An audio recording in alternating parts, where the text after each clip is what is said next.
سوال آیا ہوا ہے. پہلا سوال یہ کیے ہیں کہ اشراق وغیرہ جو ہم پڑھتے ہیں کیا دوسری نفل نیتیں کر سکتے ہیں؟ اصل میں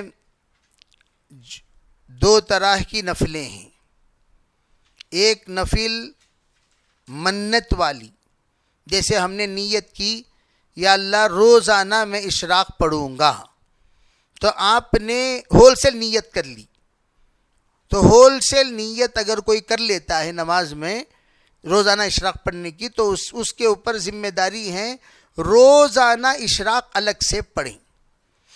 کسی نے ہول سیل نیت نہیں کی، جیسے کہ بعض لوگ نیت کر لیتے ہیں روزانہ میں کیا کروں گا، اشراق پڑھوں گا، روزانہ وابین پڑھوں گا، تو گویا وہ ایک اعتبار سے نیت کر لیا، منت مان لیا، اور اس کے اوپر عمل کرنا اس کے اوپر ضروری ہے، اس میں کسی کو ایڈ نہیں کر سکتا.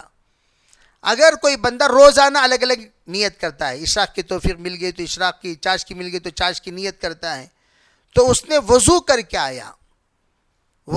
کے آیا تو تحیۃ الوضو کی نیت اس میں کر سکتا ہے. تحیۃ الوضو کی نیت اس میں کر سکتا ہے. جب اشراق کی نماز پڑھے گا تو اشراق کی نیت کر لیں.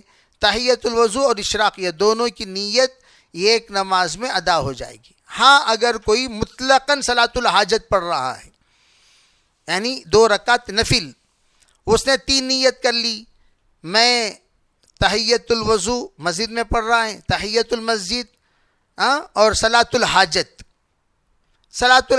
یہ 3 نیت کر لیا، تو یہ 3 نیت 2 رکعت نماز میں شامل ہو سکتی ہیں. ہاں 2 نیت جو برعکس ہیں وہ شامل نہیں ہو سکتی.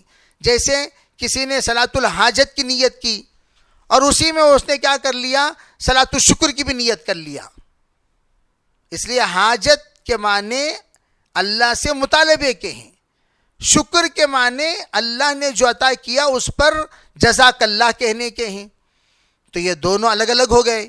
تو اس اعتبار سے علماء فرماتے ہیں صلاۃ الاستخارہ میں، صلاۃ الشکر میں، صلاۃ الحاجت میں، اس میں ہم شامل نہیں کر سکتے. ہاں البتہ تحیۃ الوضو، تحیۃ المسجد اس کو شامل کر سکتے ہیں، اس کو ان تینوں میں بھی شامل کر سکتے ہیں، اس میں کوئی حرج نہیں.